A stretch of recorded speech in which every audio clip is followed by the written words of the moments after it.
السلام علیکم ورحمۃ اللہ وبرکاتہ۔ محترم ناظرین، 22ویں پارہ کا مختصر تعارف اور خلاصہ پیش خدمت ہے۔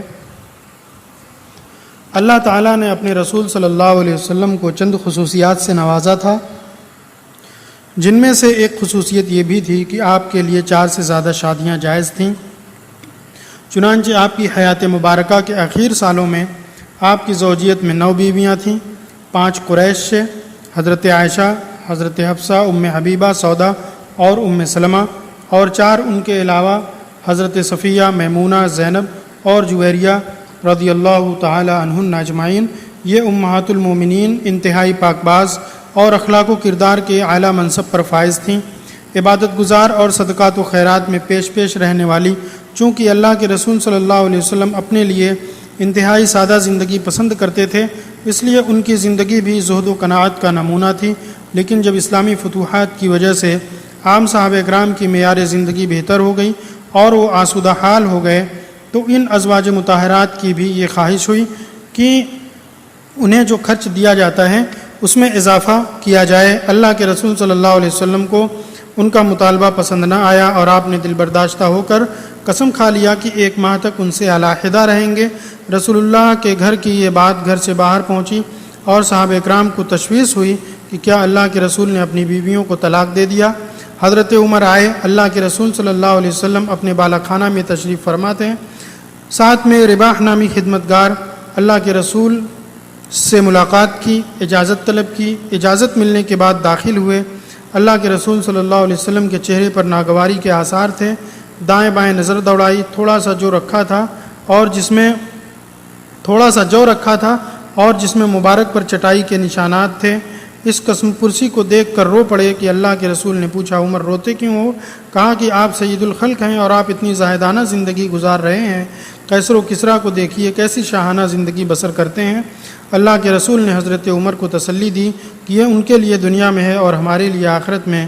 پھر آپ سے کہا کہ اے اللہ کے رسول، اگر خارجہ کی بیٹی مجھ سے زیادہ خرچ مانگے گی تو میں اس کی گردن موڑ دوں گا۔ اللہ کے رسول مسکرائے اور کہا کہ یہ لوگ بھی مجھ سے اسی کا مطالبہ کر رہی ہیں، تو کیا آپ نے ان کو طلاق دے دیا ہے؟ آپ نے فرمایا کہ نہیں، یہ صرف عارضی علیحدگی ہے۔ 29 دن پورے ہوئے، آسمان سے امہات المومنین کے لیے بطور تادیب سورہ احزاب کی آیتیں نازل ہوئیں۔ آپ بالے خانے سے نیچے تشریف لائے، سب سے پہلے حضرت عائشہ کو یہ آیتیں سنائیں اور کہا کہ جواب دینے میں جلدی نہ کرو، اپنے والدین سے مشورہ کر لو۔ فرمایا کہ نہیں اے اللہ کے رسول، اس کے بارے میں مشورہ؟ میں تو اللہ، اس کے رسول اور آخرت کا گھر چاہتی ہوں۔ اور اس کے بعد دیگر ازواج نے بھی یہی جواب دیا۔ سبوں نے رسول کے ساتھ رہنے کو دنیا کے ٹھاٹ باٹ پر ترجیح دی، رضی اللہ عنہن اجمعین۔ 22واں پارہ ومن یقنت کے نام سے جانا جاتا ہے، اس لیے کہ اسی سے یہ شروع ہوتا ہے۔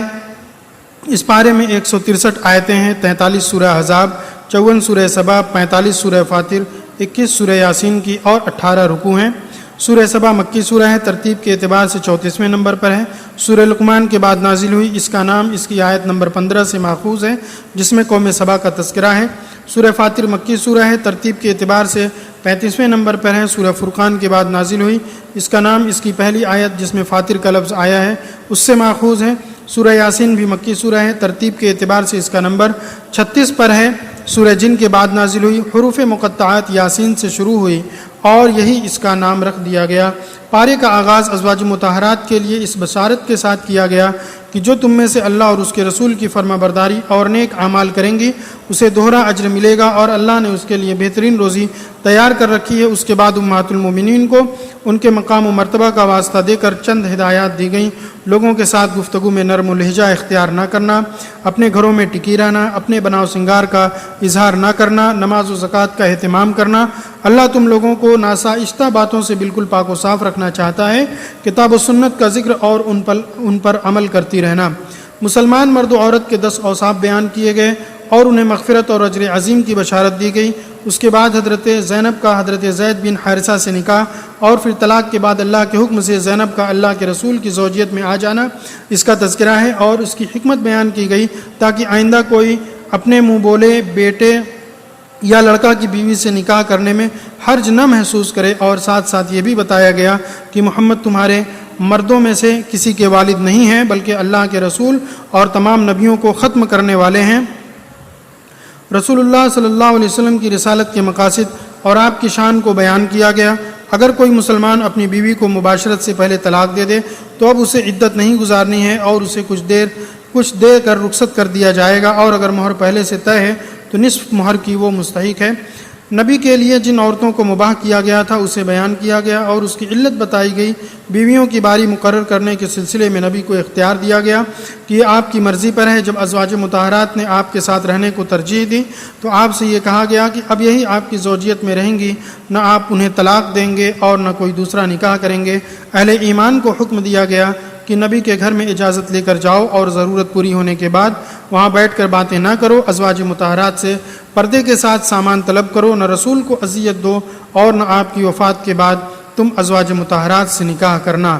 گھر میں رہنے والے باپ، بیٹے، بھائی، بھتیجے، بھانجے، میل جول والی عورتیں اور ملکیت والے خدمتگاروں کا سامنا کرنے میں تم پر حرج نہیں۔ اللہ اور اس کے فرشتے نبی پر رحمت بھیجتے ہیں، اس لیے اہل ایمان تم بھی بکثرت ان پر درود و سلام بھیجتے رہا کرو۔ اللہ اس کے رسول کو اور ناحق مومنوں کو جو اذیت دیتے ہیں ان کی مذمت کر کے انہیں دھمکی دی گئی۔ نبی کی بیویاں آپ کے گھر میں خواتین اور تمام مسلمان عورتوں کو پردے کا حکم دیا گیا اور اس کی وجہ بھی بیان کی گئی۔ سورہ کے اختتام سے پہلے مسلمانوں کو تقوی اختیار کرنے اور سچ بولنے کا حکم دیا گیا اور اس کے فوائد بتائے گئے۔ سورہ کے آخر میں اللہ نے فرمایا کہ ہم نے اپنی امانت آسمان و زمین اور پہاڑ پر پیش کی، سب نے ڈر کر اس کے اٹھانے سے انکار کیا لیکن انسان نے اسے اٹھا لیا۔ یہ اس لیے کیا تاکہ اللہ منافقوں اور مشرکوں کو سزا دے اور مومنوں کی توبہ قبول فرما لے، بے شک اللہ بڑا بخشنے والا مہربان ہے۔ سورہ سبا کا آغاز اللہ کی تعریف سے کیا گیا، اس کے علم کی وسعت کو بیان کیا گیا۔ مشرکین قیامت کے منکر ہیں، اس کو ذکر کیا کر کے قیامت کے واقع ہونے کی علت بھی بیان کی گئی۔ آگے کی آیات میں حضرت داؤد و سلیمان کو اللہ نے اپنی جن عظیم الشان نعمتوں سے نوازا تھا اسے بیان فرمایا۔ اس کے بعد قوم سبا کا ذکر کہ اللہ نے انہیں بھی اپنی نعمتوں سے نوازا تھا لیکن ان کی ناشکری کی وجہ سے یہ نعمتیں ان سے چھین لی گئیں۔ معبودان باطلہ کی بے بسی بیان کی گئی۔ یہ آسمان میں ایک ذرے کا بھی انہیں نہ اختیار حاصل ہے، نہ ان کا ان میں کوئی ساجا ہے اور نہ ان میں سے کوئی اللہ کا مددگار ہے۔ قیامت کے دن اسی کی شفاعت کام آئے گی جسے اس کی اجازت دی جائے گی اور جن کے لیے اجازت ملے گی۔ اے نبی، ہم نے آپ کو تمام انسانوں کے لیے بشارت دینے اور ڈرانے والا بنا کر بھیجا ہے۔ قیامت کے دن مشرکین کے رہنما اور ان کے پیروکار کا مکالمہ اللہ نے بیان فرمایا کہ دونوں ایک دوسرے کو الزام دیں گے، تمہارے مال اور اولاد تم کو ہم سے قریب نہیں کریں گے، ہاں ایمان اور نیک اعمال والوں کے لیے دوہرا اجر ہوگا اور وہ جنت کے بالا خانوں میں بے خوف ہوں گے۔ قیامت کے دن فرشتوں سے پوچھا جائے گا کہ یہ مشرکین تمہاری عبادت کرتے تھے؟ وہ بھی اپنی برات کا اظہار کر دیں گے اور کہیں گے کہ یہ جنوں کو پوچھتے تھے۔ رسول کی صداقت پر غور کرنے کی دعوت دی گئی کہ دیکھو کہ یہ مجنو نہیں بلکہ بڑے عذاب سے پہلے تمہیں ڈرانے والے ہیں، یعنی نذیر ہیں۔ سورہ کے آخر میں مشرکین کو ان کے انجام کی دھمکی دی گئی اور کہا گیا کہ ایسے وقت میں یہ ایمان لائیں گے جب یہ ان کے کام نہ آئے گا اور ان کی چاہتوں کے درمیان پردہ حائل کر دیا جائے گا، جیسا کہ اس سے پہلے ان جیسوں کے ساتھ کیا گیا۔ سورہ فاطر کا آغاز اللہ کی تعریف اور اس کی قدرت کی چند نشانیوں کے بیان سے کیا گیا اور کہا گیا کہ اے لوگو، اللہ نے تم پر جو انعام کیے ہیں ان کو یاد کرو۔ کیا اللہ کے علاوہ بھی کوئی آسمان و زمین میں تمہیں روزی دینے والا ہے؟ اس کے علاوہ کوئی معبود برحق نہیں، پس تم کہاں بھٹک رہے ہو؟ اے لوگو، اللہ کا وعدہ برحق ہے، بس دنیا کی زندگی اور دھوکے باز شیطان تمہیں دھوکے میں نہ رکھے۔ شیطان تمہارا دشمن ہے تو اسے دشمن ہی جانو، وہ تو اپنے ماننے والوں کو اس لیے بلاتا اور گمراہ کرتا ہے تاکہ سب اس کے ساتھ جہنم میں رہیں۔ کافروں کے لیے سخت عذاب اور ایمان و عمل صالح کرنے والوں کے لیے مغفرت اور بڑا اجر ہوگا۔ جو شخص عزت چاہتا ہے تو اللہ کے لیے ہی ساری عزت ہے، پاکیزہ کلمات اسی کی طرف چڑھتے اور نیک اعمال ان کو بلند کرتے ہیں، اور جو لوگ برائی کے داؤں میں لگے رہتے ہیں ان کے لیے سخت ترین عذاب ہے اور ان کے یہ داؤں ناکام ہوں گے۔ اللہ نے اپنی قدرت کے مظاہر، انسان کی تخلیق، نکاح، نظام ولادت، میٹھے اور کھارے پانی کے سمندر اور ان کے فائدے، رات و دن کی آمد و رفت، شمس و قمر کی تسخیر ذکر کر کے فرمایا کہ یہی وہ اللہ ہے جو تمہارا رب ہے اور اسی کی سلطنت ہے، اور اس کے علاوہ تم جسے پکارتے ہو کھجور کی گٹھلی کے چھلکے کے بھی وہ مالک نہیں۔ اگر انہیں پکارو تو سنتے ہی نہیں، اور اگر بالفرض سن بھی لیں تو پوری کرنے سے رہے، اور قیامت کے دن تو وہ تمہارے اس شرک کا انکار کر دیں گے اور آپ کو حق تعالی جیسا کوئی خبر دینے والا خبر نہ دے گا۔ اے لوگو تم سب اللہ کے محتاج ہو اور وہ بے نیاز ہے، خوبیوں والا ہے۔ آگے اللہ نے اپنے رسول کی رسالت کی صداقت بیان کرنے کے بعد منکرین کے انجام کو ذکر کیا، اپنی قدرت کی چند نشانیوں کو بیان کر کے فرمایا کہ بے شک اللہ سے اس کے وہی بندے ڈرتے ہیں جو علم رکھتے ہیں، جو لوگ اللہ کی کتاب کی تلاوت کرتے، نماز کی پابندی اور اللہ کی دی ہوئی روزی میں سے پوشیدہ اور اعلانیہ خرچ کرتے ہیں۔ وہ ایسی تجارت کے امیدوار ہیں جو کبھی خسارے میں نہ ہوگی، تاکہ اللہ ان کو ان کی پوری اجرت دے اور اپنے فضل سے اور زیادہ دے، وہ بڑا بخشنے والا قدردان ہے۔ امت محمدیہ کے لوگوں کی 3 قسمیں بیان کر کے اللہ تعالیٰ نے ان کے لیے جنت اور اس کی نعمتوں کا تذکرہ فرمایا اور جہنم اور اس میں کافروں کے احوال کا ذکر کیا۔ سورت کو اس آیت پر ختم کیا گیا کہ اگر اللہ لوگوں کو ان کے اعمال کے بدلے گرفت کر لے تو روئے زمین پر ایک جاندار نہ چھوڑے، لیکن اللہ انہیں ایک معین میعاد تک مہلت دے رہا ہے۔ جب وہ میعاد آئے گی تو اللہ اپنے بندوں کو خود دیکھ لے گا۔ سورہ یاسین کے شروع میں قرآن کریم کی قسم کھا کر اللہ نے اپنے رسول کی رسالت اور اس کا مقصد بیان کر کے رسول سے کہا اور اس کا مقصد بیان فرمایا۔ اس کے بعد مشرکین کے احوال بیان کر کے رسول سے کہا گیا کہ آپ صرف ان کو ڈرا سکتے ہیں جو نصیحت پر چلیں اور اللہ پر غائبانہ ایمان رکھیں، انہیں مغفرت اور عمدہ اجر کی بشارت دے دیجئے۔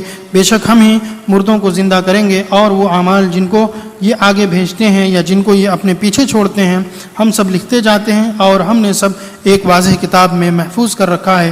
اس کے بعد اصحاب القریہ یعنی بستی والوں کا واقعہ بیان کیا گیا ہے، جس کی تفصیل آگے آئے گی انشاءاللہ۔